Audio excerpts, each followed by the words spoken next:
प्रदेश के किसानों के लिए सरकार नई नई योजना लेकर आ रही है, तो वहीं ऐसे बड़े कदम भी उठाए जा रहे हैं जिससे अन्नदाता के चेहरे पर मुस्कान आ सके और उनकी सभी परेशानियां दूर हो सके। इसी कड़ी में भिवानी में भी कृषि मंत्री जेपी दलाल मीडिया से मुखातिब हुए। इस दौरान उन्होंने बताया कि जल्द ही बाजरे के भाव में बढ़ोतरी की जाएगी। 5,000 प्रति क्विंटल बाजरे का भाव किया जाएगा।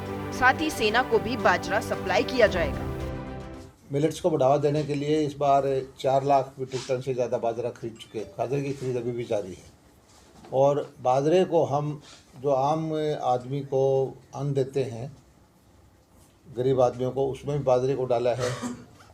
और खुशी की बात यह है कि केंद्र सरकार भी ऐसी योजना पर विचार कर रही है कि सेना के अंदर भी बाजरे का उपयोग हो। और बाजरे को पहले गरीब आदमी का भोजन मानते थे, लेकिन मोदी जी ने जब G20 के अंदर अमेरिका, यूरोप, जर्मनी, जापान के जो हेड ऑफ द स्टेट आए और उनको बाजरे के व्यंजन खिलाए, तो अब ये ऊपर की क्लास का भोजन हो चुका है। और जितना प्रचार प्रसार मोदी जी ने बाजरे का किया है, मुझे पक्का भरोसा है कि आने वाले वक्त में बाजरा 5,000 रुपये क्विंटल तक जाएगा, क्योंकि हर साल बाजरा आप देखेंगे कि 400, 300, 400 रुपये बढ़ता जा रहा है। तो वहीं कृषि मंत्री ने पराली की समस्या को लेकर भी बयान दिया।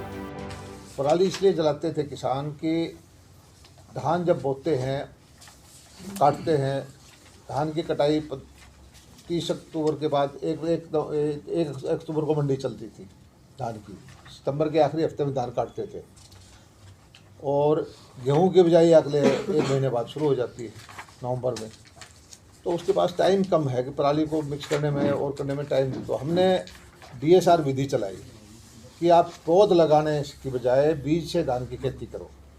इस साल लगभग 2.5 लाख एकड़ ने उस विधि से काम किया। उस किसान को जो पौध की बजाय बीज से खेती की, उसमें 2 फायदे हैं। एक तो वो पहले खेती कर लेता है, हम उसको रोकते नहीं, वरना तो हम कहते हैं कि जब तक मानसून ना आए हम धान नहीं लगाने देते। लेकिन बीज से लगाना चाहे तो लगा ले, उसमें आधा पानी की बचत हो जाती, खेत में पानी नहीं भरना पड़ता। दूसरा फ़ायदा ये हो जाता है कि उसकी फसल जल्दी आ जाती है। जल्दी आ जाएगी तो फिर उसको जो गैप है गेहूं और धान का बीज का, वो ज़्यादा मिल जाता है। तो इससे सरकार ने 2.5 लाख एकड़ के किसानों ने 4,000 रुपये प्रति एकड़ के हिसाब से क्लेम किया है, जो हमने वेरीफाई भी किया है। आपको बता दें कि सरकार हर तरीके से किसानों के लिए अलग अलग प्रयास करने में जुटी हुई है ताकि किसान परेशान ना हो। दिवाली से पहले जहां MSP बढ़ाकर केंद्र ने किसानों को तोहफा दिया, तो वहीं अब बाजरे के भाव में भी बढ़ोतरी से किसानों के चेहरे खिल उठे हैं। सूर्य समाचार के लिए भिवानी से इंद्रवेश दुहन की रिपोर्ट।